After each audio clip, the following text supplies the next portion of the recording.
Welcome back, everyone, to Tales by the Fire. This week, we have another story installment.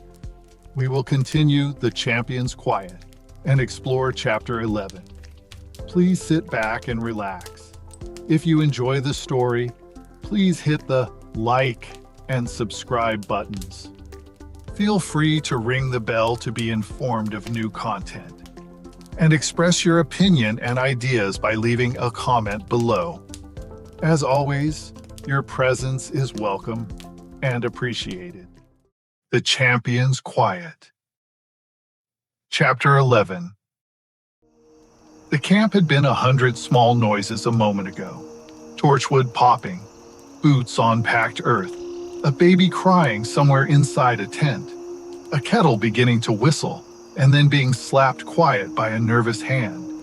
Then the Banewalker stepped out of the trees and every sound in the world decided it didn't want to be caught moving. Even the fire seemed to hesitate. Thurston's last weak joke about coffee hung in the air like a paper ornament in a storm.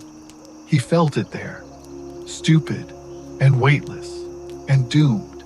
Vaelira's smile faded, and her face went still in a way he had not seen before. She stared at the hooded shapes as if she knew exactly what they were, and hated that she did. The lead walker stepped into the torchlight, and the light bent away from it. Not flickering, not dimming, bending like a living thing trying to crawl out of a trap. Two eyes burned in the dark of its hood, not the warm orange of fire, not the blue-white of lightning. These were red, yes, but they were also something else. They were hunger with a pulse. "We meet again," it said. It didn't use a voice the way a man did.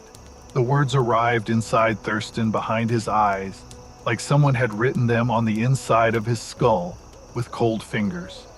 "We meet again, wielder of the foreign magic staff."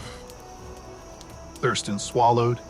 His palm tightened around the deep red wood of Traden's staff, and the runes along it gave a faint, nervous thrum, like a dog growling in its sleep. "I have no idea what you're talking about," he said, which was a lie, and they all heard it. The walker tilted its head. The motion was slow enough to be deliberate, wrong enough to make Thurston's stomach do a small, quiet flip. "The veil is thin. It said. We smell the tear. We smell the passage. We smell the debt." A second walker drifted into view behind it. This one was taller, its robe hanging like wet cloth from a frame that didn't quite match human bone. A third followed, the biggest of them, and when it moved, the air around it seemed to drag as if reality itself had become sticky. Vaelira's four-armed guard stepped forward, crystal-tipped spear angled down in a warning that was more ceremonial than it was threatening. Up close, Thurston could see the way the bronze-skinned warrior's four hands flexed, not from fear, but from readiness. He looked like violence carved into a handsome shape. "This is a free camp of the Fae," the guard said, voice carrying clean across the clearing. "You have no claim here, Shades." The second walker made a sound that might have been laughter, if laughter had ever crawled out of a grave. "Claim. It answered. That is a word for the living." The third walker raised its hand, long fingers ending in claws that looked less like nails and more like the tips of old knives. "We are collectors." And then it showed them what that meant. The arrow volley came first. A dozen Fae archers reacted on instinct, silver and bone shafts singing through the air. Thurston saw them fly, saw their sharp heads aimed at the hooded figures, saw the righteousness in the archers' faces. The arrows did not strike. They stopped, not bouncing off, not deflected, stopped mid-flight, hanging there like insects pinned to a board. For one heartbeat, the whole camp stared at those arrows suspended in the air, and Thurston had a sick, childish thought that they looked like punctuation marks someone had put in the wrong sentence. Then, the arrows turned gray. Not rusting, not burning, just giving up being arrows.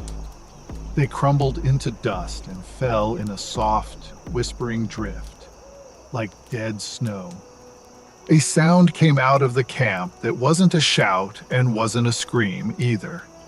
It was the noise you make when you realize the rules you've lived by are not the rules of the room you've walked into. Back! Vaelira said sharply. Do not fire again. Her voice snapped the spell of shock, but it didn't change the fact that the walkers were still coming, and they weren't walking like soldiers. They moved like judgment, slow and patient, because time belonged to them. The lead walker pointed at the ground. The earth in front of the Fey line blackened, becoming slick as oil, then turning into thick mud that grasped at boots and ankles. Warriors stumbled. One went down hard, and the mud swallowed his leg to the knee, sucking like a hungry mouth. A third walker flicked its hand, and a sword in a warrior's grip became red with rust in the space of a breath, then broke into flakes. The warrior stared at the ruin of his blade, as if it had betrayed him. Do not let them touch you. Vaelira's guard roared. The lead walker lifted its clawed hand toward Thurston. Thurston braced. He expected force, pain, something physical. Instead, the world inside him opened like a trapdoor. He saw his home on Earth, quiet and stale, a place that had felt like a waiting room for a life that never started. He saw his wife's face when she didn't recognize him. He heard his own voice saying, "It's okay, honey. It's okay," while knowing it wasn't. He felt the loneliness of driving home at night with nothing but headlights and the hum of tires. He felt that old ache, the one that didn't live in the body, but in the spaces between thoughts. It hit him like a wave. His knees buckled. Air left his lungs in a thin, helpless wheeze. The staff slipped in his hands, not from weakness, but because his brain forgot for a second what hands were for. The walker's voice pressed down inside him. Regret. It whispered. Thurston tasted bile. Tears stung his eyes, and he hated the fact that his body was reacting like he'd been punched. This wasn't pain. It was exposure. It was someone ripping open a drawer in your chest and dumping everything out in front of strangers. Thurston! Vaelira's voice broke through the fog. There was fear in it. Real fear. The kind she never let anyone see. He tried to lift the staff. The staff answered him with a faint flare of light, uncertain and angry, like it wanted to bite. Good. Thurston growled, more at himself than at it. Come on. He surged forward. It was the dumbest thing he could have done, and he did it anyway. Thurston charged at the lead walker, staff held high. He drew on that strange heat in his chest, the magic that wasn't quite his, the thing that had been poured into him like whiskey into a wound. He swung, and white energy snapped from the staff's tip, a bright lash that cracked through the air. It hit something invisible and died, not dissipating slowly, dying instantly, as if it had never existed.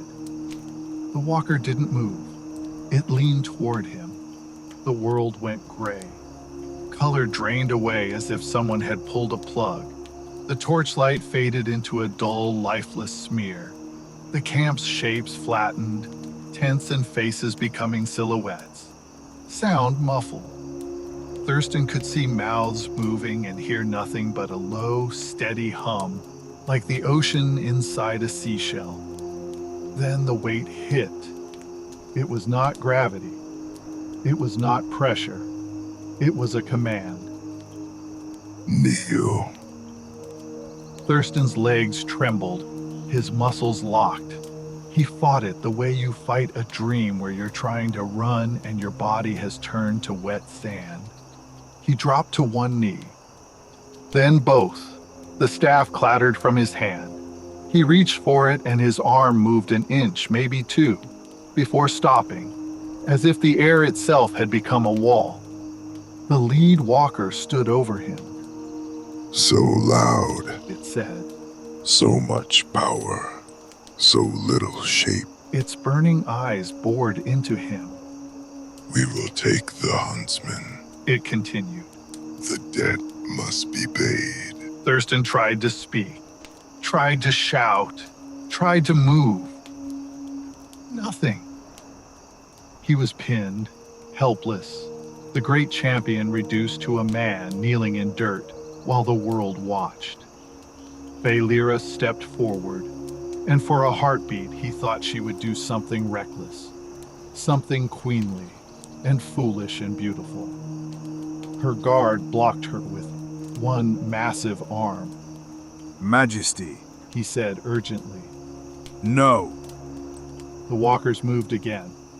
Not charging, not even hurrying, just drifting toward the center of the camp, toward Hovner.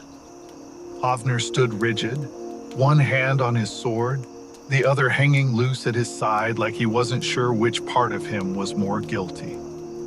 Faye's short bows with nocked arrows lifted. Some aimed at the walkers, some aimed at Hovner. Thurston watched from his knees, trapped in gray, and then a new voice cut across the clearing, sharp as an arrowhead. Not tonight. A figure stepped out from the shadow of the largest tent, moving with the calm confidence of someone who had been awake for hours while everyone else slept. She was a woman, but she carried herself like a weapon. Her hair was the color of autumn leaves, and it was braided tight, threaded with raven feathers that gleamed black under the torchlight. Her armor was leather worn smooth by use, scarred in places where claws or steel had once tried to make a point. On her back was a longbow made of gnarled dark wood, its curve beautiful and brutal. In her hand was an arrow already nocked. The arrowhead was not metal. It looked like moonlight ground to a point. The camp murmured her name like a prayer and a warning at the same time. Lyra, someone breathed. The lead walker turned toward her. Its hood did not move like a man turning his head. The whole shape swiveled, robe twisting as though it had no spine. The Gloom Warden. The walker said, and for the first time its voice carried a note that wasn't hunger. It was recognition. Lyra didn't flinch, You're trespassing, she replied. and you're doing it sloppy. The walker's eyes narrowed. We walk where debts are owed. Lyra's gaze flicked just once to Thurston on his knees, then to the staff lying beside him, then back to the walker. Debts. She said, voice dry, almost amused. You and I both know you're not here for payment. You're here for leverage. The second walker drifted forward and the air around it darkened as if someone had blown out a candle. Lyra drew her bow. The camp went still, waiting. She loosed the fantastical arrow, but it did not fly like a normal arrow. Instead, it cut. It sliced through the air and struck the ground between the walkers and the camp. with a sound like glass tapping stone. Silver light erupted outward, not like fire, but like a net.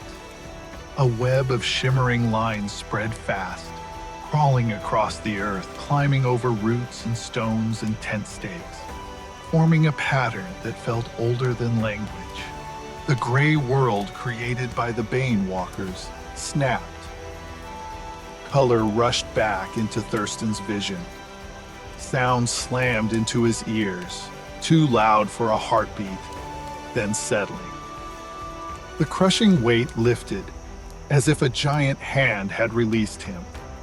Thurston sucked in air like he'd been just saved from drowning.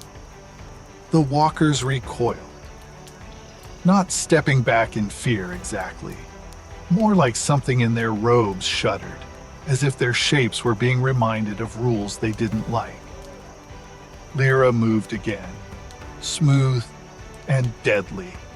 Another arrow, another strike into the ground, then a third.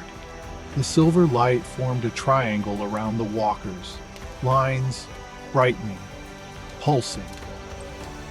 The lead walker hissed, and Thurston felt it. A pressure, not on his body, but on his teeth, on his bones, like the air was ringing. This is Warden's light. Hovner said softly, voice strange. Not awe, exactly. Something heavier. Lyra didn't look at him.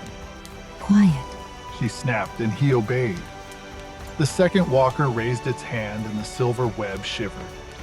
The light dimmed for a heartbeat, and Thurston saw the ground beneath it blacken, trying to rot, trying to become mud again. Lyra's eyes narrowed. You're pushing too hard. She said to the walker. This camp is not your hunting ground. The third walker spoke, and the sound came from inside everyone's chest. We smell the oath breakers. It rasped. We smell the king's huntsmen. Its burning eyes swung toward Hovner. A ripple went through the camp. Weapons lifted higher. The guards' four hands tightened on spear and sword. Lyra's voice stayed calm, but it cut. You came for him. Fine. But you don't take him here or now. The lead walker's eyes flared. The king's packs bind him. The huntsman is marked. The debt is in the ledger. The old packs were with a king who is dead. Lyra replied. And if you are still collecting for corpses, then you're not collectors. You're scavengers. Lyra spat on the ground to emphasize her point. The walker's robe rippled, like something inside it was coiling. Enough. Lyra said, and her tone made it feel like the word had weight. She drew another arrow. This one was different.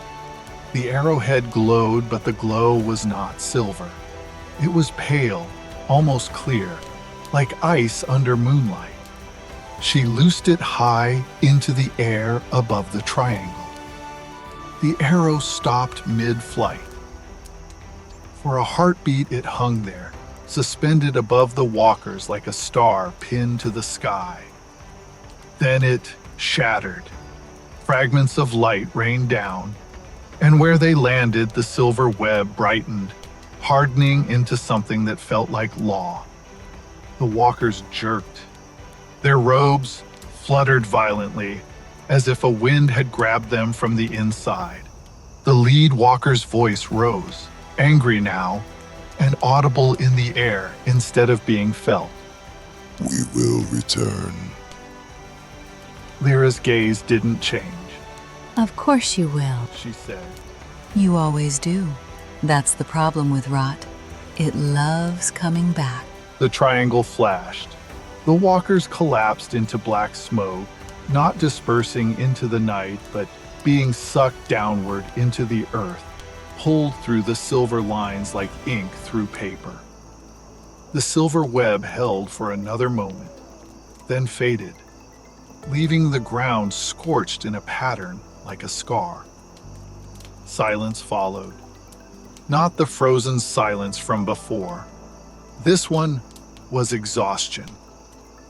Thurston stood slowly, picking up his staff. His hands shook. He hated that they shook. He hated that he had been pinned like a child. He hated that the only reason he was standing now was because someone else had shown up with the right kind of magic. Vaelira crossed the clearing and stopped in front of him.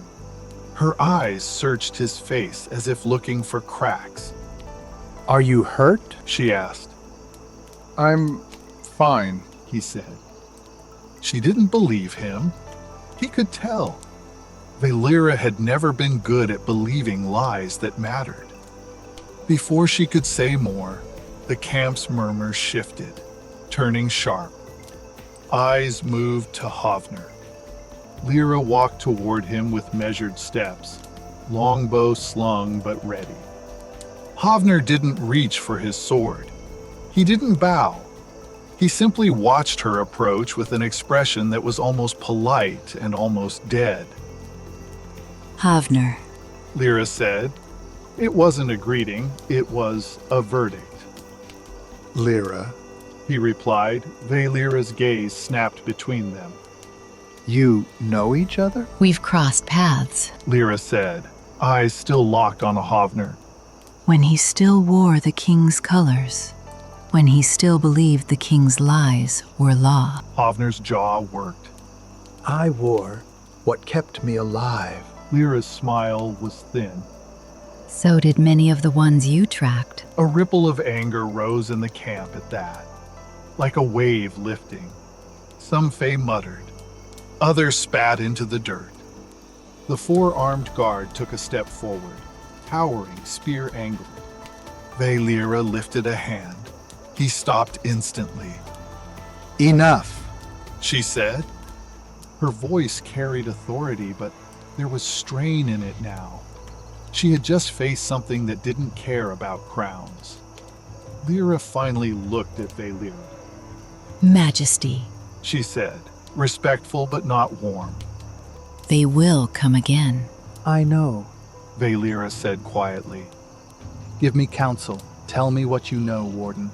Lyra's gaze flicked toward Thurston's staff. First, She said. tell me where he got that. Thurston stiffened. Vaelira's eyes narrowed. He took it from Traden, Vaelira answered. the northern wolf leader. Traden hunted me and nearly killed me. Lyra's eyebrows rose just slightly. So the rumors are true. She murmured. What rumors? Thurston demanded, still shaking. Lyra looked at him. Really looked at him. Vaelira has traveled to other realms these last many years.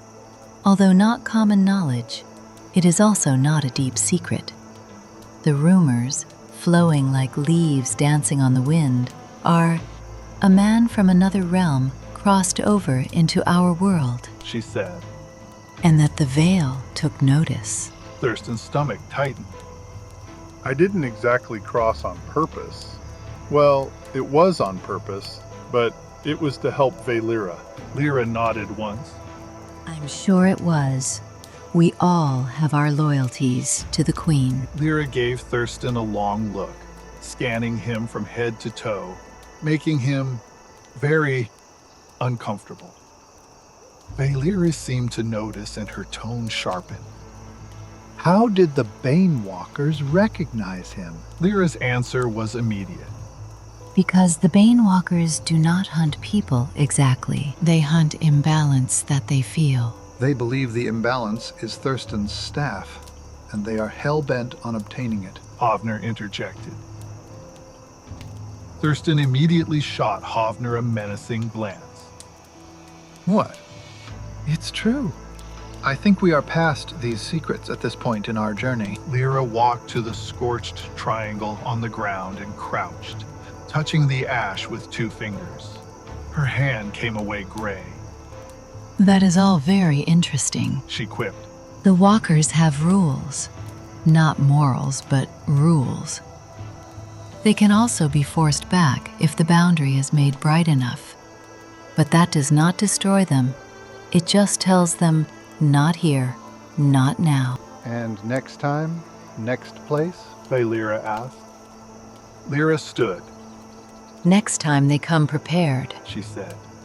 they will bring more, or bring a way around my light, or they will stop probing our strength and just take what they want, using an army that they will lead like warlords of past days.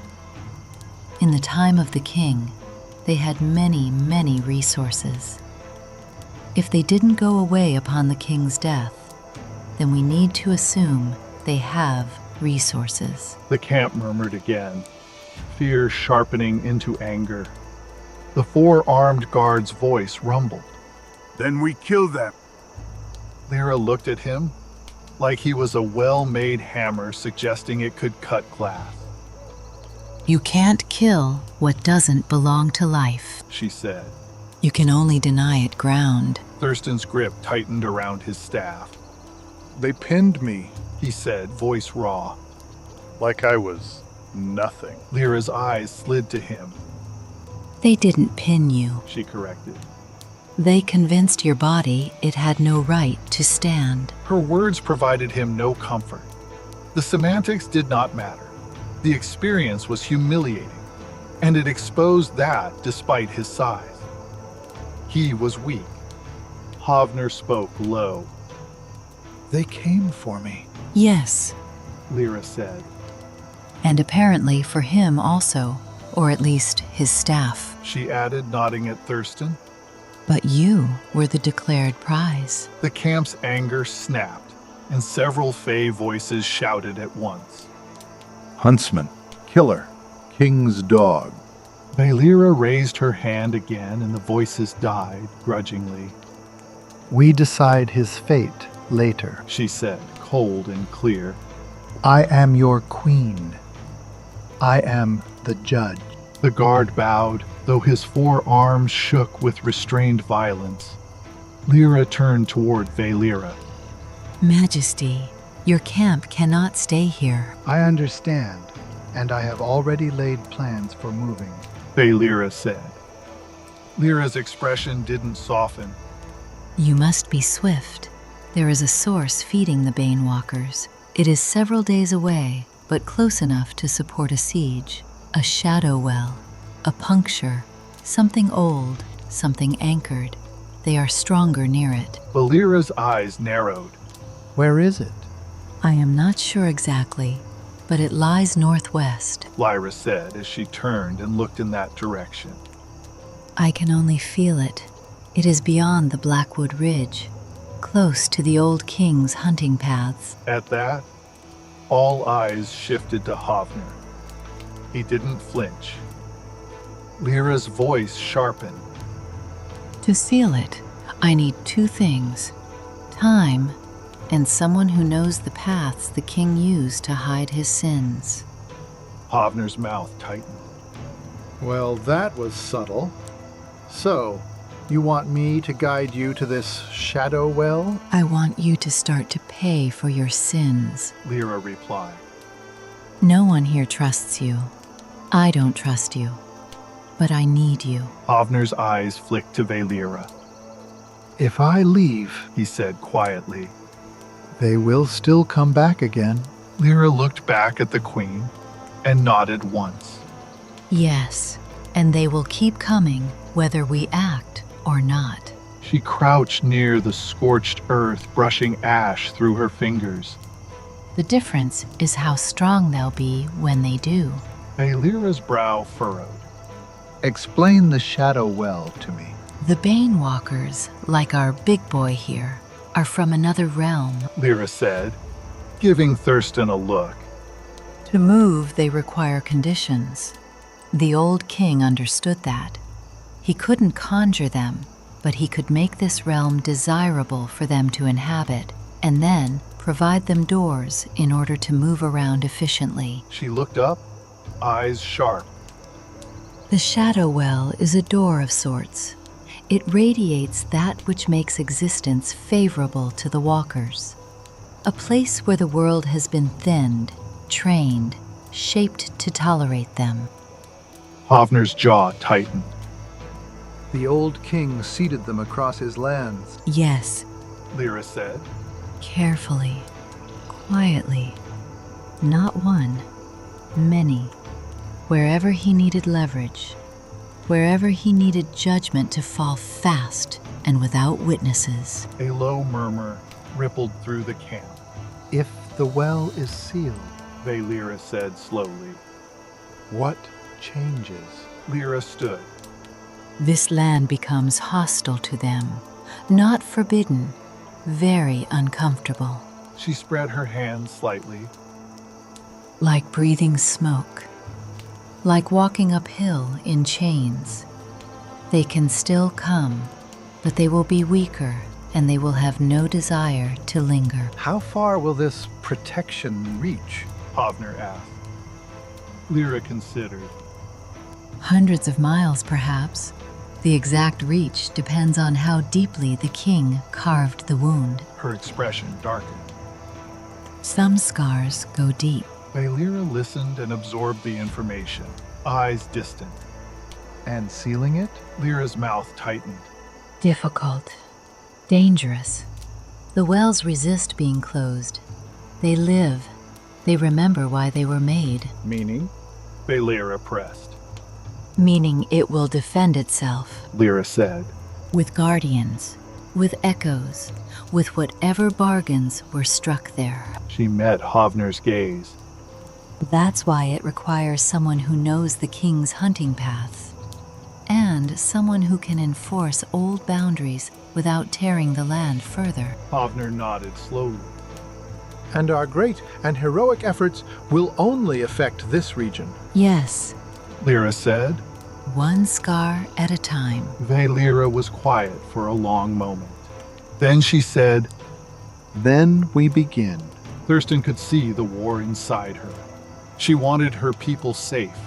She wanted Hovner watched. She wanted Thurston steady. She wanted Dulin alive but accountable. She wanted everything and she could not have it. Go. Vaelira said finally to Lyra, then to Hovner. Both of you. At dawn. The camp erupted in protest. Vaelira's voice cut through it. Enough. Her eyes flashed. If you want to die here, then stand your ground and insult the only warden in these woods. If you want to live, you will obey me. Silence returned, brittle. Lyra nodded once. At dawn. She agreed. It will take a day of hard travel to even reach the old king's woods. Hovner said nothing. His face had gone distant, like he was already walking those old paths again in his mind and hating every step. The healer's tent became the next storm. Thurston pushed through the canvas flap and was hit with the smell of blood and crushed herbs. Dulin lay on a low cot, shirt cut away, his small body shaking. His abdomen was wrapped in a poultice of glowing moss and thick paste. The wound itself looked wrong, not just deep. Sick. The edges had a gray tint, like meat left out too long. A Fey elder pressed a hand over the poultice and murmured words Thurston couldn't understand. The moss brightened, then dimmed as if drinking. Dulin's eyes fluttered open. He looked at Thurston and tried to smile. It came out as a grimace. Well, Dulin rasped. this is embarrassing. Thurston's throat tightened. You're going to be just fine. I promise. He said with as much confidence as he could muster. Dulin's eyes flicked past him to Vaelira. She stood at the back of the tent, arms crossed, face hard. There was relief in her posture, but she had buried it under stone. You will live, Vaelira said in a cold voice. so that you can answer for what you've done. Dulin swallowed. His gaze dropped. Thurston turned away before he could see the shame in it too clearly. Shame was contagious. It made you want to catch it and carry it yourself.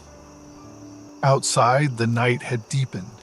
The camp had tightened into itself, guards doubling, fires burning lower. Nobody laughed.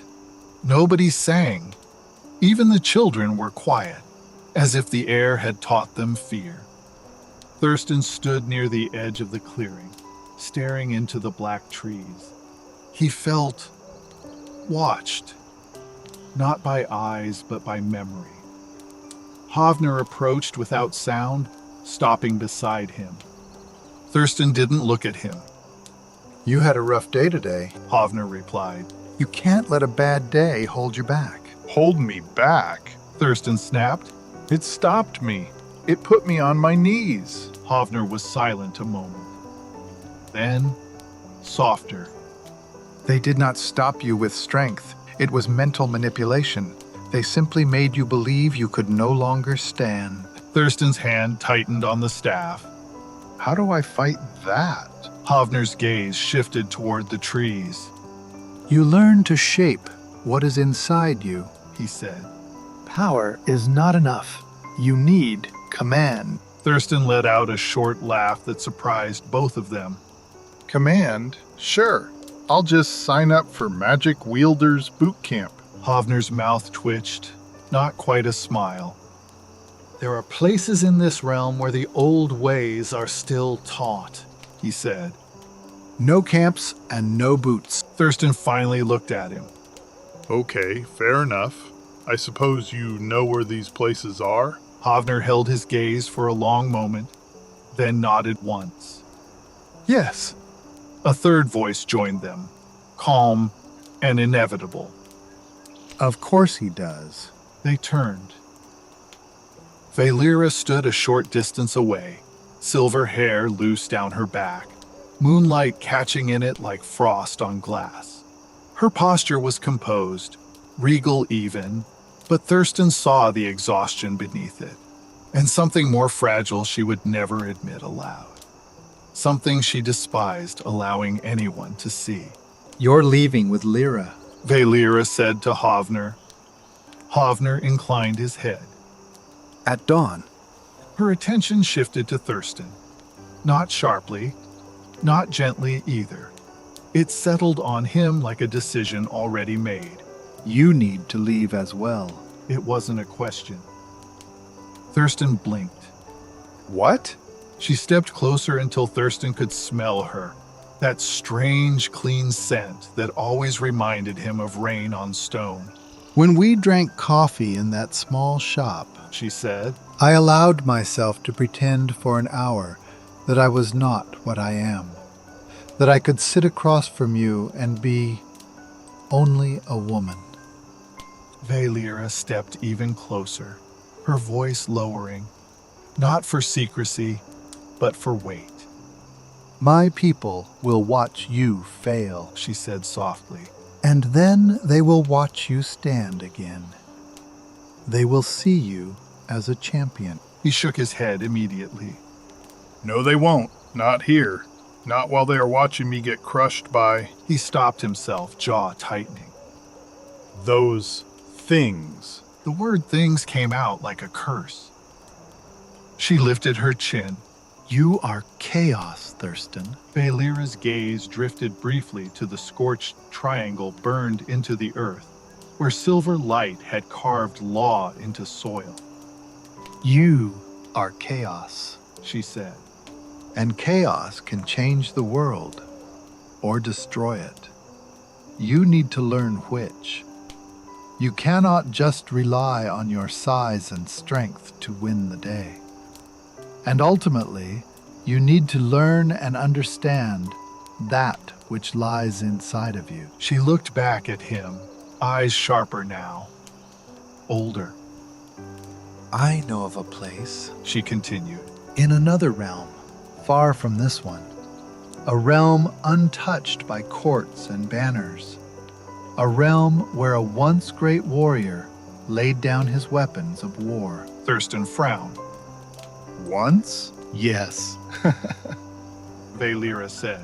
He is retired. as much as such a man can ever retire. He lives in peace now, or the closest approximation of it. He listens to the land.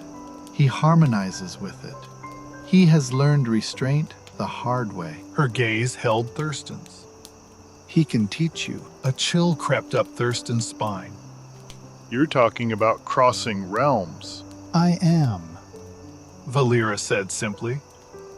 That's not exactly casual. Thurston said. Last time was kind of a mess. I was stuck for a long time, and I'm not 100% sure how I finally crossed over exactly. Vaelira's expression didn't soften. Last time you were alone and without any knowledge. This time, you will be guided. She stepped closer still, close enough that Thurston could feel the strange, quiet pressure that always surrounded her. Not magic exactly, but authority shaped by centuries. You crossed into this realm because the veil opened around you, She said. because the staff recognized something in you, because you recognized something in it. Her eyes flicked to the deep red wood in his hand. This time, She said. you will not go alone. Thurston's breath caught. You're coming with me? For the crossing, Vaelira said. not the training. That path must be yours. She lifted one hand, palm hovering just above the staff. Thurston felt it respond, not flaring, not resisting, but listening. You, She said, nodding to him. your staff, She continued, fingers brushing the runes without touching them. and me. The air around them shifted subtly, like the world leaning in to listen. I can help you reach this other realm. Vaelira said. I know the angles of the veil. I know where it thins without tearing. I know where the spaces that lie in between are. Together we will expose them. And once I'm there? Thurston asked quietly. Vaelira's hand fell. Once you have learned the things you need to know, She said. you will not need me to return. The words carried pride and something like fear. You will come back on your own, She continued. stronger, bolder, capable of standing before the Banewalkers without kneeling. Not because they allow it, but because you demand it. Thurston swallowed. And you? Vaelira's jaw tightened almost imperceptibly. I will lead. She said. I will hold my people together. I will keep Dulin alive, which will cost me more than blood. I will let Lyra and Hovner close the Shadow Well. I will gather allies, and I will wait. She met his eyes again, unflinching. This is not abandonment. She said. This is needed preparation. Silence settled between them. Thurston looked down at the staff, then back into the trees beyond the camp, the darkness that had already tested him and found him wanting. When do I go? He asked. Vaelira didn't hesitate. Soon, She said. before we have time to change our minds, before doubt hardens into fear. She turned away then, already reassembling the queen, piece by piece. Rest. She said over her shoulder. At dawn, others will depart. Before the next moon sets, you and I will open a door that has not been used in a very long time. Thurston stood where he was, staff humming faintly in his grip, the weight of the path ahead settling into his bones. This was a new path entirely, and nothing about it felt certain. Vaelira was sculpting his future, and trusting him to survive and then be able to return to her. That frightened him far more than the Banewalkers ever had.